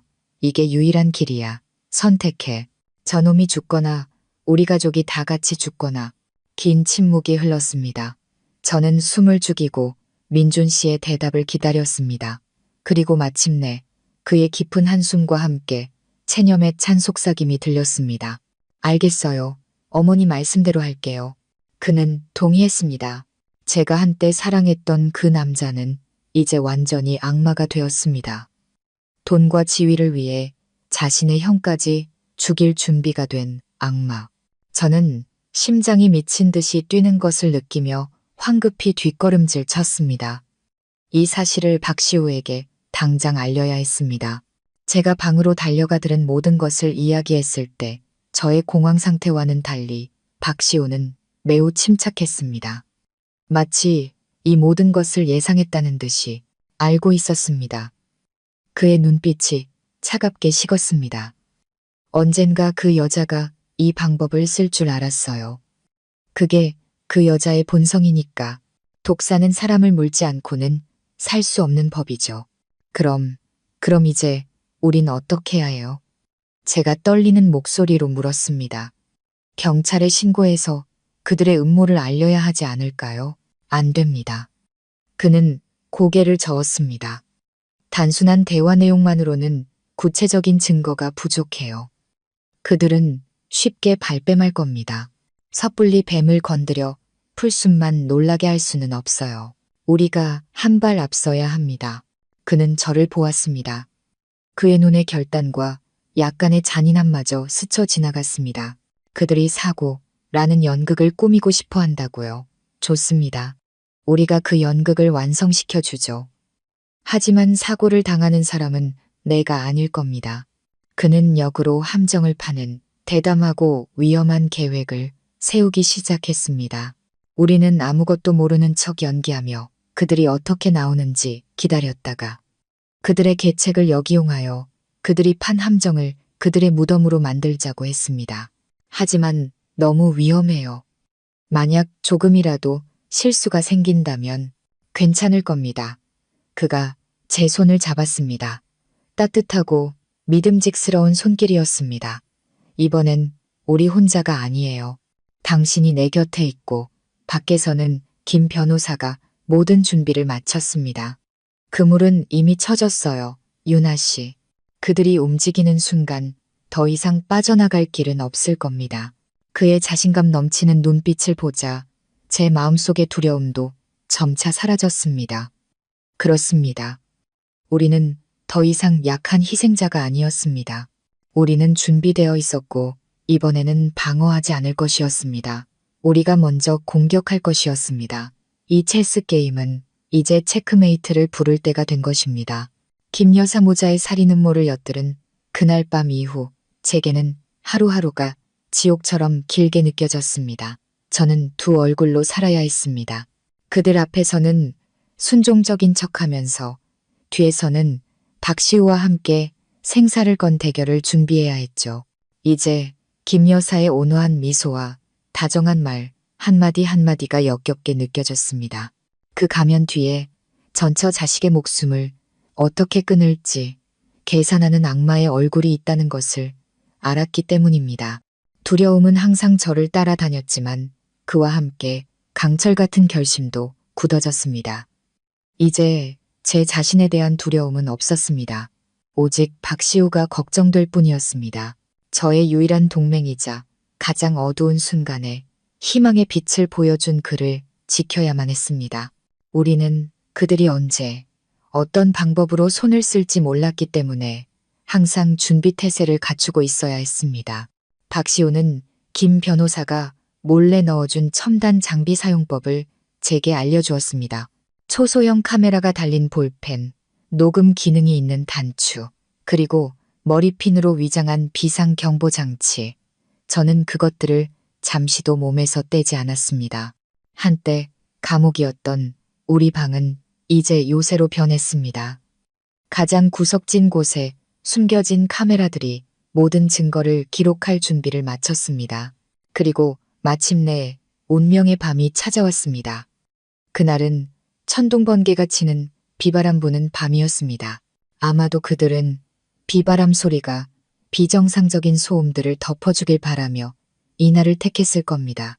밤 11시쯤 저와 박시우가 깊이 잠든 척하고 있을 때 방문 자물쇠가 아주 조용히 철컥하는 소리가 들렸습니다. 심장이 터질 듯이 뛰었습니다. 그들이 왔습니다. 저는 박시우에게 조용히 신호를 보냈습니다. 그는 미동도 없었지만 저는 그가 완전히 깨어 모든 상황에 대비하고 있음을 알았습니다. 문이 소리 없이 천천히 열리고 두 개의 그림자가 살금살금 들어왔습니다. 김 여사와 민준 씨였습니다.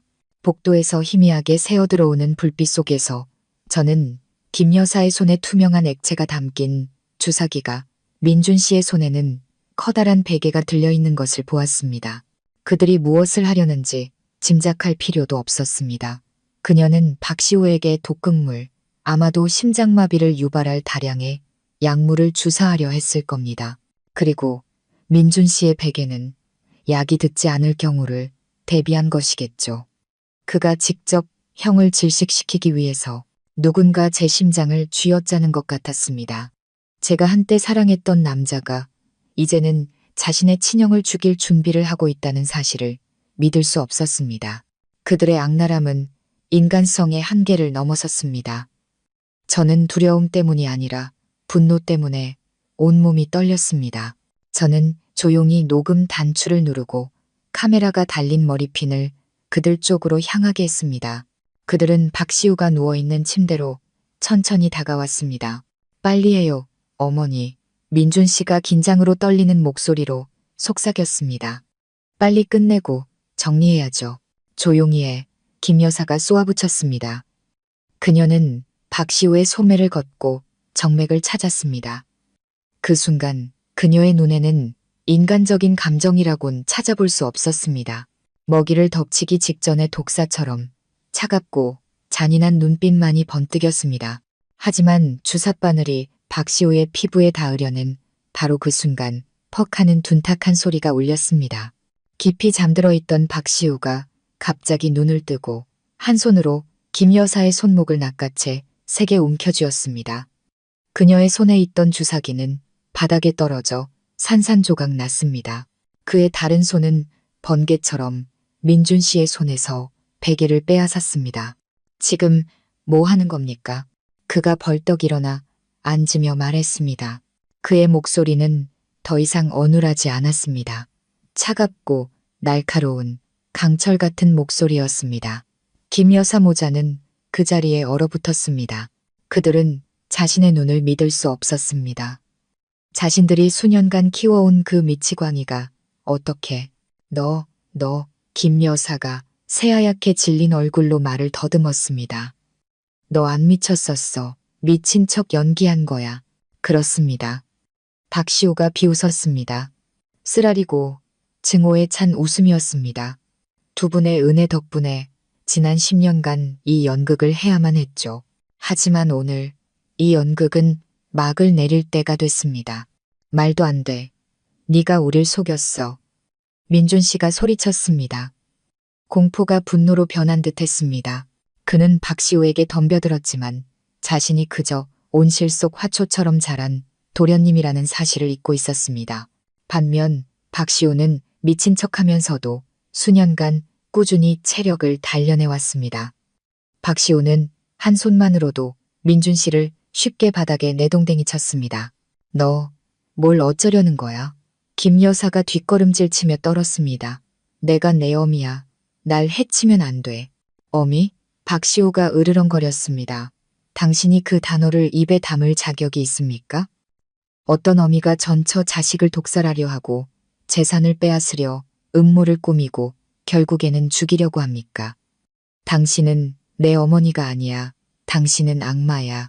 그가 그녀를 향해 한 걸음씩 다가갔습니다. 그녀는 공포에 질려 물러서다 벽에 등이 부딪혔습니다. 더 이상 도망칠 곳이 없었습니다. 오지마, 오지마, 여보, 민준아, 엄마 좀 살려줘. 바로 그때였습니다. 쾅! 방문이 다시 한번 세차게 열렸습니다. 하지만 이번에는 경찰 제복을 입고 총을 든 경찰들이 들이닥쳤습니다. 그들 뒤에는 매우 엄숙한 표정의 김 변호사가 서 있었습니다. 모두 움직이지 마. 한 경찰이 소리쳤습니다. 김 여사 모자는 완전히 무너졌습니다. 그들은 왜 경찰이 바로 이 순간에 나타났는지 이해할 수 없었습니다. 김 변호사가 태블릿 PC를 들고 앞으로 나섰습니다. 김미숙 씨, 박민준 씨. 두 분은 조직적인 살인미수 혐의에 대한 명백한 증거로 체포합니다. 방금 두 분의 모든 대화와 행동은 전부 녹화되었습니다. 그가 들어올린 태블릿 화면에는 그들이 방에 몰래 들어와 범행을 준비하는 장면이 생생하게 재생되고 있었습니다. 동시에 박시우는 지난 10년간 수집한 모든 증거가 담긴 USB를 경찰에게 건넸습니다. 형사님, 여기에는 저 여자의 사기, 횡령, 그리고 수년간 저에게 저지른 고의 상해에 대한 증거도 있습니다. 법의 엄정한 심판을 요구합니다. 차가운 수갑이 김 여사 모자의 손목에 채워졌습니다. 그녀는 더 이상 소리치지 않았습니다. 텅 빈 눈으로 침묵할 뿐이었습니다. 아마 그때서야 자신이 졌다는 것, 자신이 가장 경멸했던 미친놈의 손에 처참하게 패배했다는 것을 깨달았을 겁니다.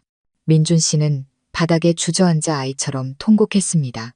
자신의 어리석음과 탐욕, 그리고 자신의 손으로 완전히 망쳐버린 미래를 향한 울음이었습니다. 덫은 닫혔고 맹수들은 더 이상 빠져나갈 길이 없었습니다. 여러분, 박씨 일가의 사건은 그의 가장 충격적인 사건 중 하나가 되었습니다. 단순한 재산 분쟁이 아니라 명망 있는 가문이라는 가면 뒤에 숨겨진 끔찍한 음모와 반인륜적인 범죄를 세상에 드러냈기 때문입니다. 박시우가 10년간 수집한 비밀 자료부터 살인미수 현장을 담은 영상까지 부인할 수 없는 증거들 앞에서 김 여사 모자는 더 이상 죄를 부인할 수 없었습니다. 공개 재판에는 수많은 사람들의 이목이 집중되었습니다. 피고인석에선 그들은 더 이상 부유한 사모님이나 멋진 팀장이 아니었습니다. 초췌하고 비참해 보일 뿐이었습니다. 김미숙은 살인미수, 사기, 횡령, 고의 상해 등 수많은 죄목으로 무기징역을 선고받았습니다. 음모와 죄악으로 가득 찬 인생에 걸맞은 결말이었습니다. 공범인 박민준 역시 징역 20년을 선고받았습니다. 판결을 듣는 순간 그는 그 자리에서 쓰러졌습니다. 20년, 한 남자의 미래와 인생 전체가 탐욕과 나약함 때문에 차가운 감옥에 갇히게 된 것입니다.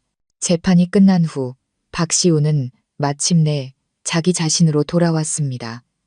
더 이상 미친 사람의 가면을 쓰고 살 필요가 없었죠. 그는 당당하게 성진그룹의 회장 자리에 올라 아버지가 남긴 유지를 이었습니다. 비범한 지성과 천부적인 사업 감각으로 그는 김 여사 모자가 망쳐놓은 회사를 빠르게 재건하고 새로운 차원으로 발전시켰습니다. 그리고 그가 모든 것을 되찾은 후 가장 먼저 한 일은 부유한 삶을 즐기는 것이 아니었습니다. 그는 아버지가 입원해 계신 병원으로 찾아왔습니다. 자신의 돈으로 모든 병원비를 지불하고 해외 최고의 의료진을 초빙해 아버지의 수술을 직접 집도하게 했습니다. 수술은 성공적으로 끝났고 아버지는 위기를 넘기고 점차 회복하셨습니다. 그는 민준 씨가 저를 속이기 위해 내걸었던 약속을 대신 지켜주었습니다. 제 유일한 가족의 목숨을 구해준 것입니다. 아버지가 퇴원하시던 날 그가 우리를 데리러 왔습니다. 고급 차가 아닌 평범한 차를 직접 몰고서 말이죠. 그는 우리를 그의 집, 한때 저의 감옥이었던 그 저택으로 데려갔습니다. 하지만 그곳은 더 이상 어둡고 차갑지 않았습니다. 따뜻하고 빛이 가득한 공간으로 새롭게 단장되어 있었습니다. 그날 저녁 그는 저를 집 뒤의 작은 정원으로 불렀습니다. 밝은 달빛 아래 그는 저를 바라보았습니다. 그의 눈에는 더 이상 날카로운 계산 대신 전에는 본 적 없는 부드러움과 진심이 담겨 있었습니다. 서유나 씨, 그가 낮고 따뜻한 목소리로 말했습니다. 유나 씨에게 감사와 사과를 전하고 싶습니다. 저를 믿어주고 용감하게 함께 싸워줘서 고맙습니다. 유나 씨가 없었다면 저는 아마 아직도 어둠 속에서 살고 있었을 겁니다. 그리고 미안합니다. 위험한 싸움에 끌어들여서 너무나 많은 고통을 겪게 해서요. 아니에요.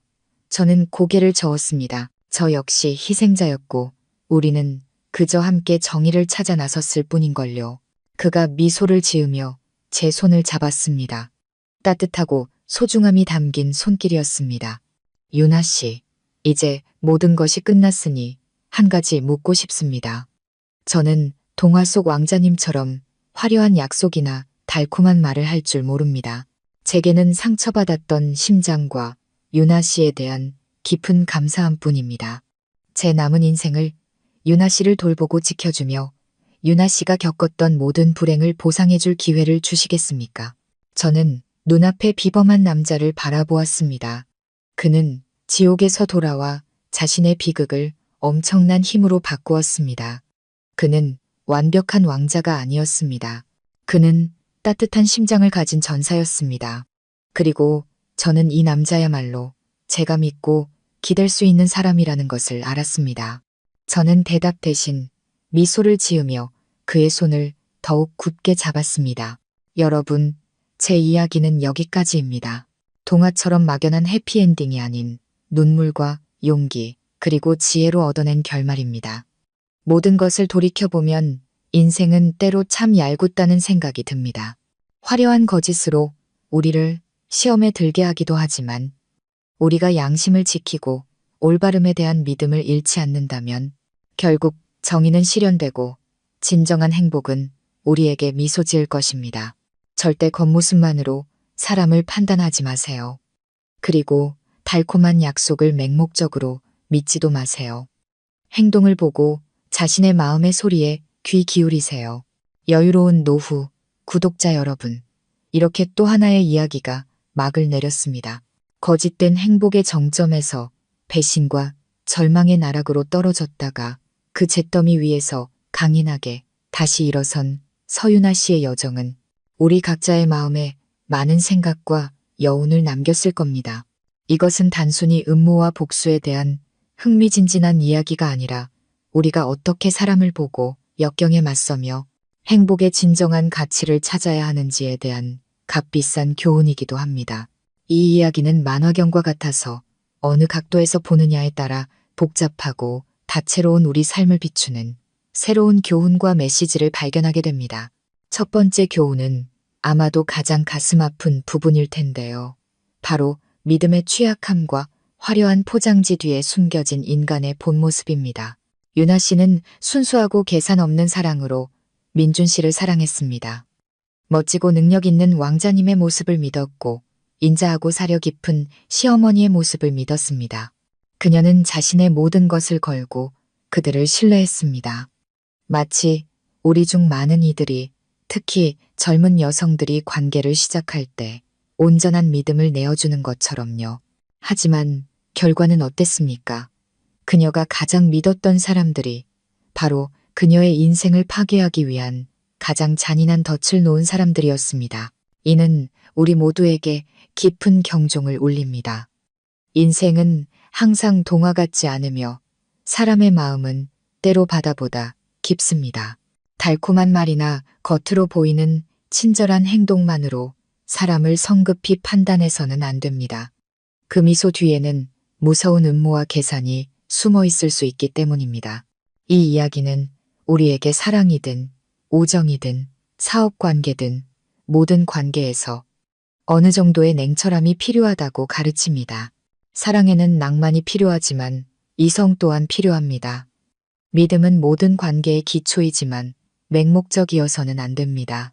오랜 시간 동안 그 사람의 행동, 특히 자신보다 약한 사람을 대하는 태도나 어려움에 직면했을 때의 모습을 통해 사람을 보는 법을 배워야 합니다. 민준 씨는 완벽한 남자친구를 연기할 수 있었지만 자신의 이익을 위해 모든 것을 희생할 준비가 된 야심찬 본성을 숨기지는 못했습니다. 김 여사는 인자한 시어머니를 연기할 수 있었지만 전처 자식을 대하는 태도에서 그녀의 악랄함이 드러났습니다. 시간은 모든 질문에 대한 최고의 답입니다. 온전한 믿음을 주기 전에 관계가 시험받고 진실이 드러날 충분한 시간을 가지세요. 한순간의 연약함, 사랑에 대한 갈망 때문에 이야기 초반에 유나 씨처럼 장미로 뒤덮인 덫 속으로 스스로 걸어 들어가지 마십시오. 두 번째 교훈은 막다른 길에 몰렸을 때 인간이 발휘하는 경이로운 힘에 대한 것입니다. 바로 박시우의 생존과 서유나의 변화 이야기죠. 15살 소년 박시우는 자신을 정신병자로 만들려는 끔찍한 음모 앞에서 무너지지 않았습니다. 그는 아무도 상상하지 못한 길, 바로 미친 척하는 길을 선택했습니다. 10년 동안 그는 세상의 눈에는 그림자이자 폐인으로 살았지만 그의 내면에서는 결코 꺼지지 않는 불꽃이 타오르고 있었습니다. 그는 조용히 배우고 단련하고 증거를 수집하며 완벽한 복수를 계획했습니다. 그의 인내력과 의지 그리고 지혜는 실로 경이롭습니다. 이는 가장 혹독한 환경 속에서 인간이 스스로도 몰랐던 잠재력을 발휘할 수 있음을 보여줍니다. 약한 처지에 있는 사람을 절대 얕보지 마십시오. 그들이 속으로 무엇을 계획하고 있는지, 그리고 그들이 일어섰을 때 그 힘이 얼마나 무서운지 알 수 없기 때문입니다. 박시우의 이야기는 한 걸음 물러서는 것은 세 걸음 나아가기 위함이라는 말의 증거입니다. 때로는 인내하고 몸을 낮추는 것이 비겁함이 아니라 더 강력하고 결정적인 반격을 위한 전략이자 준비일 수 있습니다. 그리고 서유나는 순하고 연약했던 여인이 절체절명의 위기에 처했을 때 울며 애원하는 길을 선택하지 않았습니다. 그녀는 깨진 사기, 조각 하나만으로 저항하는 길을 선택했습니다. 비록 절망 속에서 나온 행동이었지만 그것은 짓밟힐 수 없는 강인한 생명력과 자존감을 보여주었습니다. 그리고 박시우의 동맹이 된 후 그녀는 희생자에서 전사로 빠르게 변모했습니다. 그녀는 똑똑하고 용감했으며 매우 결단력 있었습니다. 이 두 사람의 이야기는 가장 위험한 곳이 가장 안전한 곳이며 막다른 길에 몰렸을 때는 물러서지 말고 그 벽을 디딤돌 삼아 더 높이 뛰어오르라는 말을 증명합니다. 우리 인생에서 누구든 역경을 만나고 막다른 길에 몰릴 때가 있습니다. 그럴 때 좌절하거나 포기하지 마세요. 서유나와 박시우를 기억하세요. 자신의 내면에 잠재된 힘을 믿으세요. 분노를 힘으로, 어려움을 기회로 바꾸세요. 그 폭풍우를 지나고 나면 스스로도 놀랄 만큼 더 강하고 단단해진 자신을 발견하게 될지도 모릅니다. 이어서 우리는 사랑과 존중 사이의 선택이라는 교훈에 대해 이야기하지 않을 수 없습니다. 박민준과 박시우라는 두 대조적인 남성 캐릭터를 통해 아주 깊이 있게 그려진 주제죠. 민준 씨는 유나 씨를 사랑했다고 말했습니다. 어쩌면 처음에는 진심이었을지도 모릅니다. 하지만 저울이 다른 쪽으로 기울기 시작했을 때 그의 사랑은 더 이상 무겁지 않았습니다. 그는 야망과 지위를 선택했고 자신의 배신을 합리화했습니다. 그는 사랑이 단순한 감정의 떨림이 아니라 책임과 존중이라는 것을 깨닫지 못했습니다. 그가 유나 씨를 속이고 어머니가 그녀를 모욕하는 것을 침묵하고 그녀를 희생양으로 삼을 준비가 되었을 때 그의 사랑은 이미 죽은 것이나 다름없었습니다. 그것은 그의 이기심과 탐욕을 위한 거짓된 껍데기에 불과했습니다. 반대로 박시호는 화려한 약속으로 유나 씨에게 다가가지 않았습니다. 그들의 관계는 경계심에서 시작해 공감으로 그리고 신뢰와 사랑으로 발전했습니다. 그는 그녀에게 부유한 미래를 약속하지 않았습니다. 그는 그저 조용히 행동으로 함께 싸우고 위험으로부터 그녀를 보호했습니다. 이야기 마지막에 그가 한 고백은 약속이 아니라 깊은 존중과 감사였습니다. 제 남은 인생을 유나 씨를 돌보고 지켜줄 기회를 주시겠습니까? 이는 사랑에 대한 중요한 진실을 보여줍니다. 진정한 사랑은 처음에 설레는 감정뿐만 아니라 존중과 이해, 그리고 함께 폭풍 후에 맞설 준비가 된 토대 위에 세워져야 합니다. 진정으로 당신을 사랑하는 남자는 결코 당신을 어떤 물질적 이익과도 비교하지 않을 것입니다. 진정으로 당신을 사랑하는 남자는 당신이 상처받는 것을 침묵하지 않을 것입니다. 그가 부유하지 않고 지위가 없을 수는 있지만 당신을 지켜줄 든든한 어깨와 모든 어려움 앞에서 당신 편에 서줄 용감한 심장을 가졌을 것입니다. 민준 씨는 그러지 못했고 미치광이의 탈을 쓴 박시우는 해냈습니다. 이 이야기는 여성분들에게 평생을 함께할 남자를 선택할 때 그가 가진 것만을 보지 말고 당신을 위해 무엇을 할 준비가 되어 있는지를 보라고 말해줍니다. 그가 하는 말만 듣지 말고 어려움이 닥쳤을 때 그가 어떻게 행동하는지를 보세요. 존중과 용기가 없는 사랑은 인생의 유혹 앞에서 조만간 시들기 마련이니까요. 그리고 마지막으로 이 이야기가 주는 또 하나의 중요한 교훈은 바로 가족이라는 두 글자의 의미입니다. 이야기는 가족에 대한 두 가지 상반된 그림을 보여줍니다. 한쪽은 김 여사와 민준 씨의 가족입니다. 계산과 속임수, 탐욕 위에 세워진 가족이죠. 그곳에서 모성애는 독단적인 통제로 변질되고 형제애는 거래의 대상이 되며 그 결과 그 가족은 서로를 파괴하고 함께 법의 심판을 받게 됩니다. 하지만 다른 한편으로 우리는 피는 섞이지 않았지만 무조건적인 사랑으로 맺어진 또 다른 가족의 모습을 봅니다. 바로 유나 씨와 그녀의 아버지입니다.